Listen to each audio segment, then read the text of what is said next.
महाभारतं महाभारतं महाभारतं महाभारतम्।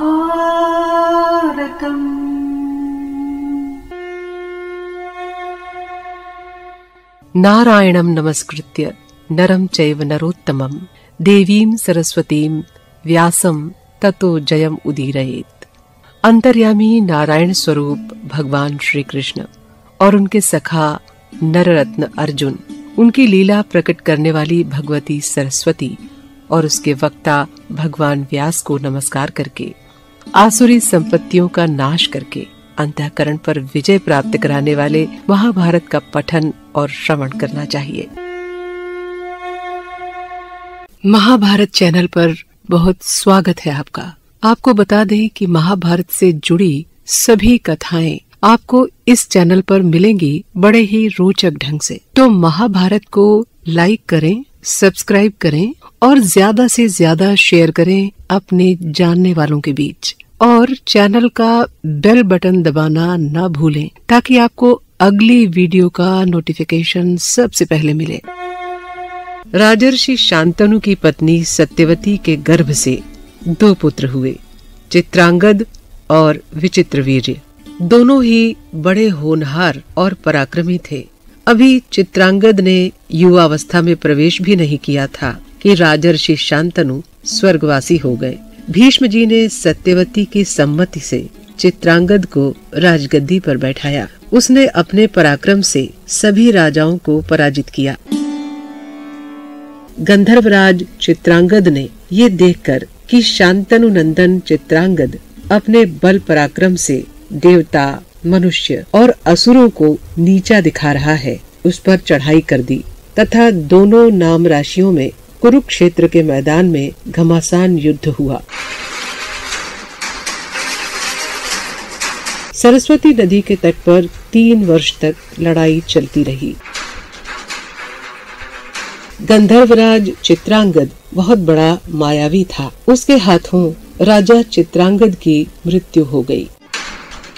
देवव्रत भीष्म ने भाई की अंत्येष्टि क्रिया करने के पश्चात विचित्रवीर्य का राजगद्दी पर अभिषेक किया। विचित्रवीर्य भी अभी बालक ही थे।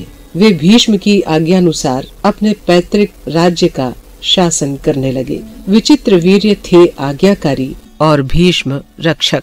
जब भीष्म ने देखा कि मेरा भाई विचित्रवीर्य यौवन में प्रवेश कर चुका है, तब उन्होंने उसके विवाह का विचार किया। उन्हीं दिनों उन्हें ये समाचार मिला कि काशी नरेश की 3 कन्याओं का स्वयंवर हो रहा है। उन्होंने माता की सम्मति लेकर अकेले ही रथ पर सवार होकर काशी की यात्रा की।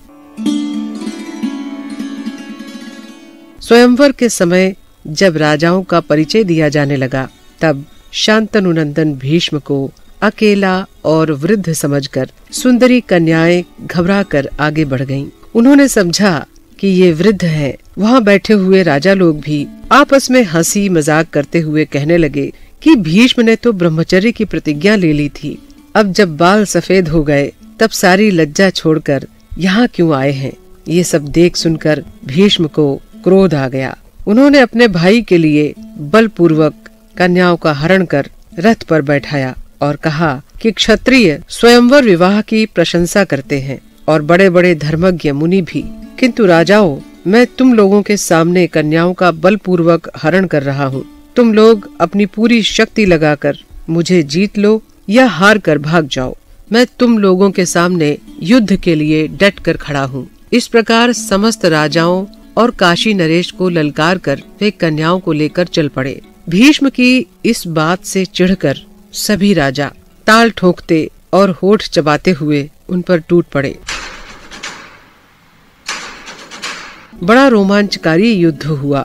सबने भीष्म पर एक साथ ही 10,000 बाण चलाए, परंतु उन्होंने अकेले ही सबको काट डाला। उन्होंने बाणों की बौछार से भीष्म को रोकना चाहा, परंतु भीष्म के सामने किसी की एक न चली। वो भयंकर युद्ध देवासुर संग्राम जैसा था। भीष्म ने उस युद्धस्थली में सहस्त्रों धनुष, बाण, ध्वजा, कवच और सिर काट डाले। भीष्म का अलौकिक और अपूर्व हस्तलाघव तथा शक्ति देखकर शत्रु पक्ष के होने पर भी सब उनकी प्रशंसा करने लगे। भीष्म विजयी होकर कन्याओं के साथ हस्तिनापुर लौट आए। वहाँ उन्होंने तीनों कन्याएं विचित्र वीर्य को समर्पित कर दी और विवाह का आयोजन किया। तब काशी नरेश की बड़ी कन्या अम्बा ने भीष्म से कहा, भीष्म, मैं पहले मन ही मन राजा शाल्व को अपना पति मान चुकी हूँ। इसमें मेरे पिता की भी सम्मति थी। मैं स्वयंवर में भी उन्हीं को चुनती। आप तो बड़े धर्मज्ञ हैं। मेरी ये बात जानकर आप धर्मानुसार आचरण करें। भीष्म ने ब्राह्मणों के साथ विचार करके अम्बा को उसकी इच्छानुसार जाने की अनुमति दे दी और शेष दोनों कन्याओं अंबिका और अम्बालिका का विवाह विचित्र वीर्य के साथ कर दिया। विवाह के बाद विचित्र वीर्य यौवन के उन्माद में उन्मत्त होकर कामासक्त हो गया। उसकी दोनों पत्नियां भी प्रेम से उसकी सेवा करने लगीं। 7 वर्षों तक विषय सेवन करते रहने के कारण भरी जवानी में विचित्र वीर्य को क्षय रोग हो गया और बहुत चिकित्सा करने पर भी उन्हें बचाया नहीं जा सका। इससे धर्मात्मा भीष्म के मन पर बड़ी ठेस लगी, लेकिन उन्होंने धीरज धरकर ब्राह्मणों की सलाह से विचित्र वीर्य की उत्तर क्रिया संपन्न की। कुछ दिनों के बाद वंश रक्षा के विचार से सत्यवती ने भीष्म को बुलाकर कहा, बेटा भीष्म, अब धर्मपरायण पिता के पिंडदान, सुयश और वंश रक्षा का भार तुम पर ही है। मैं तुम पर पूरा पूरा विश्वास करके एक काम में नियुक्त करती हूँ। तुम उसे पूरा करो। देखो, तुम्हारा भाई विचित्र वीर्य इस लोक में कोई संतान छोड़े बिना ही परलोकवासी हो गया है। तुम काशी नरेश की पुत्र कामिनी कन्याओं के द्वारा संतान उत्पन्न करके वंश की रक्षा करो। मेरी आज्ञा मानकर तुम्हें यह काम करना चाहिए। तुम स्वयं राज सिंहासन पर बैठो और प्रजा का पालन करो। केवल माता सत्यवती ने ही नहीं, सभी सगे संबंधियों ने भी ऐसी प्रेरणा की। उस समय देवव्रत भीष्म ने कहा कि माता, आपकी बात ठीक है, परंतु आप जानती हैं कि मैंने आपके विवाह के समय क्या प्रतिज्ञा की थी। मैं पुनः प्रतिज्ञा करता हूँ कि मैं त्रिलोकी का राज्य, ब्रह्मा का पद और इन दोनों से अधिक मोक्ष का भी परित्याग कर दूंगा, परंतु सत्य नहीं छोड़ूंगा।